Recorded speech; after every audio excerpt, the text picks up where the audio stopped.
I am Tony Bellew and you are watching Toffee TV. Welcome back to Toffee TV. We're here with Paddy Howlin, me, Ped and Baz of course, and we've been discussing Everton's takeover investment by Mr. Farhad Moshir, Mr. FM as we like to call him here. We've already spoken about, we've already introduced the guy and what he can bring. We spoke about Bill Kenwright's involvement. We've already spoken about the stadium and what we want from that. So let's talk a little bit about the future, especially on the pitch to start with. It's hard. Well, obviously nothing can happen till the summer, but in terms of what do you think will happen, because I mean there's obviously various different models of what could happen from what we've seen from other people, but Baz, I mean what do you think this will mean for Everton Football Club on the pitch? Well, I think it changes our targets. I think you know, obviously when you're working within the parameters that Everton are working in, it's kind of like one main target and then what else can you kind of fill. Yeah. And obviously we're waiting, as we've said many times, you're waiting for ducks in a row, as we like to call them, or one thing to fall into place. I think, you know, it's not beyond the realms of belief, you know, that this fella Lord Farquhar can go and buy Shrek in the summer from United. Nice Shrek reference there. You know, something like that, and bring him back as an icon, whereas that never could have happened. Not saying that will, but that never could have happened under the previous board, because obviously financially, you know, we're in a much stronger position. But I think what it does is, I mean, I don't believe Everton are going to go out and start spending 100 million in the transfer window, but it enables your targets to be higher priced.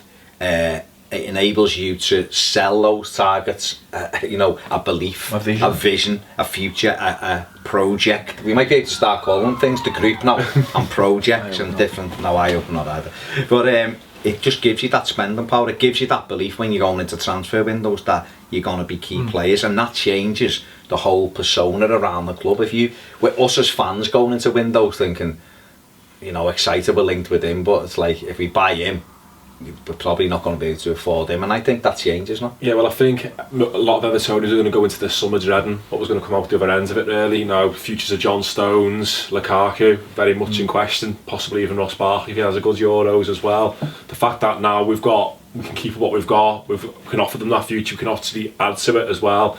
It helps us keep the lads that we've got there as well. We've got such a rich, like, potential sort of great squad of players. All we need to do is add to it in one or two places, and in the last few years we've had to sell at least one player, even if it's a peripheral squad player, to try and add to it. Now we're going to have the means, I think, to hopefully add to it with a bit more quality, and hopefully convince the likes of Lukaku and Stones to want to stay. I totally agree, and I think the thing is you can move on to Deadwood. You know, Deadwood's probably been a bit harsh, but players now we become like, you know, like Sapina, who we love, you know, it's time for him to move on. That likes of Ozzy's done now, Gibbo, you know, those kind of players. Get a world class. I think you know he's going in, but you can go after these targets, can't you? And you can almost totally refresh that squad, because you have got that money, and when you've got that money, other people trust you with it, and you know, everything becomes a little bit easier. It's a bit easier for the fans to believe it. It may still be that John Stones wants to move on maybe in the summer, and this businessman might turn around and go 50 million off Man City for him. Okay, fair enough. If the kid doesn't want to be here, you're paying 50 million quid, we'll take that, thank you, and we're going to reinvest that, but we'll reinvest it on the back of other stuff as well. Yeah. You know, if that might not be the case, John Stones might say there's a little bit of a project here, you know, and it looks as though there's something happening with the club. I'm prepared to sit this out for another 12 months. Yeah, definitely, Pat. Yeah, I think all them things. I think that the biggest thing about the future for me is going to be what happens in the dugout, really, because expectations are going to change a little bit from being plucky Everton to, you know, trying to finish in the top half. Someone new's coming in. I think this is probably going to be the first time in Roberto Martinez's managerial career he's probably going to be under a bit of scrutiny and under a bit of pressure as well. So that's going to be interesting to see how that unfolds over the next few months as well, because I don't think finishing 12th or 13th is really going to cut it with someone new coming in. New broom always wants to sweep clean as well and want to bring their own people in, so I think Roberto Martinez is going to come under a bit more scrutiny than he has been. And also, you know, on that point, I mean, I think while we're talking about the way the club's going to be run, I think it's going to, for me, it's more like Spurs, and we've mentioned this before, than a Man City. Yeah. You've got that person in the background who's got money, but he's not necessarily going to throw money in it, but he's going to have standards, he's going to raise expectations, he's going to raise the game of our sponsors and all that kind of thing.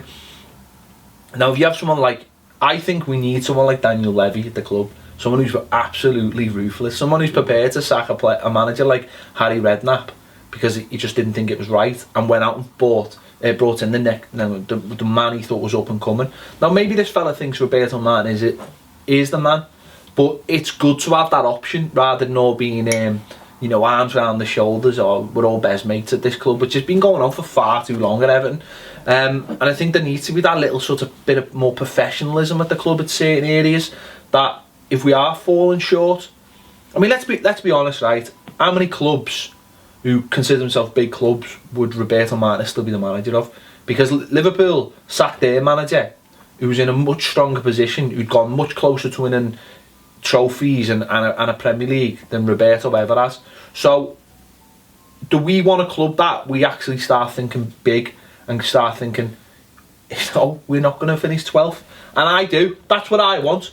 I want to start, and I'm not talking about pressing the panic button at every opportunity. I'm looking at thinking, like, we've been around 11 and 12 for 2 years, this is not good enough.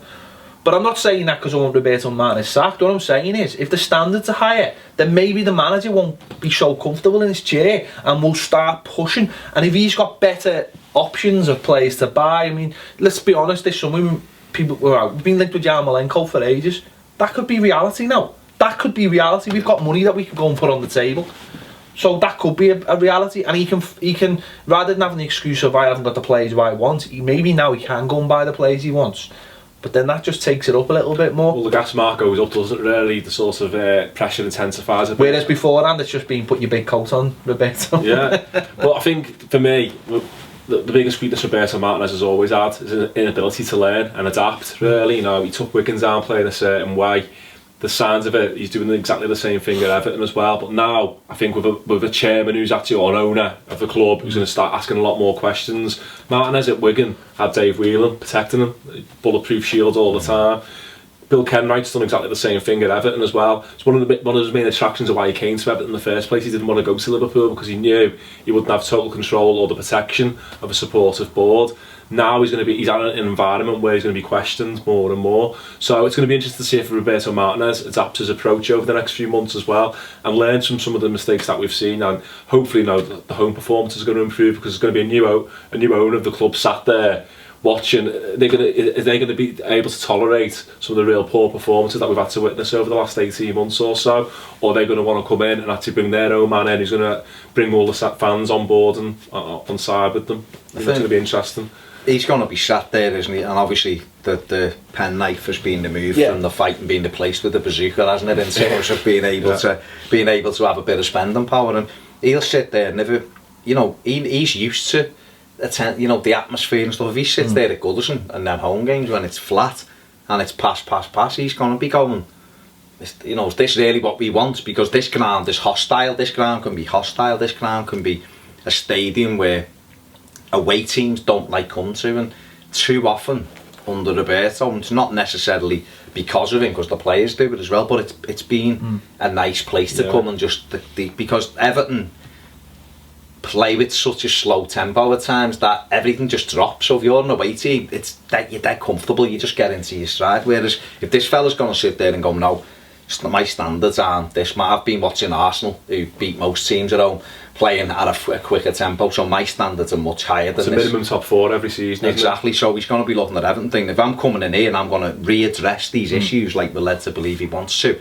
and I want to put Everton fighting for stuff at the very top end, then everyone's game has got to raise, and if you're going to fall short, you're gone. I mean, Liverpool chased Dalglish when he finished 8th, won a cup, lost in a cup final. He was gone in the summer. We'd be parading our manager around the city if he'd have won. Job for life. Exactly. We've got a big picture of our manager on the wall when he finished 5th. So, I think it goes up. It takes everything up a level, doesn't it? We as fans will demand it now. If we've got a bit more money in the transfer market and the club moving forward, we're going to demand success. Yeah, exactly. It's not going to be a case of be careful what you wish for, just keep everything the way they are. We're going to be going, you've got money. And also, if everything else is getting better off the pitch, stadium development, sponsorships, whatever. If everything else is getting better and better, and you're projecting yourself off the pitch as this club that can offer this and that, and you're not doing very well in the league, it'll just stand out like a big light. Yeah. There'll be a massive light going, that's not good enough, and that's up to Roberto Martinez to sort. And if he doesn't sort, then he's out the door. You've got to expect bigger and better things. Look at Man City. The manager they've got at the moment isn't cutting it, so they went and got Pep, who's considered the best manager in the world. That's the way it is. Chelsea do it all the time. The manager's not cutting it, they go and get whoever's considered the best manager in the world. That's the way these big clubs do it. So, you know, hold on and let's see what happens. But I think everyone's got to go up a level now at the club, while there's a man, you know, sitting here who expects bigger and better things. And I think that's fantastic. It's what we've been waiting for. I think you're spot on. And again, I think it's a case of, obviously we don't know yet, we're still we're all surmising and we're getting excited like we should be. If you can't be excited this weekend about Everton, you're never going to be excited. No, but we obviously we need to let the dust settle, but it looks as though, reading between the lines, he's someone who's determined and he wants to make Everton a success, and if that's the case, then everyone will have to up the game. Definitely. Well, Roberto Martinez has got between now and the end of the season, hasn't he? He can absolutely woo this fella by, you know, playing the football we've been playing away from home at Goodison, hopefully, and, you know, we're still in the FA Cup. There's a massive opportunity there for us as well, so there's a lot to play for. It'd be interesting to see if, as I say, if he adapts and takes the opportunity or not. Yeah, big stuff. Right, tell us what you think in the comments below. What will Mr. FM do? Will he come in and just make sure the team are up? How will it affect Roberto Martinez? How will it affect the team? Tell us in the comments, on Twitter, on Facebook. Don't forget to subscribe. We've done loads of these videos. We're going to do one more. We're going to get your comments. So catch us then.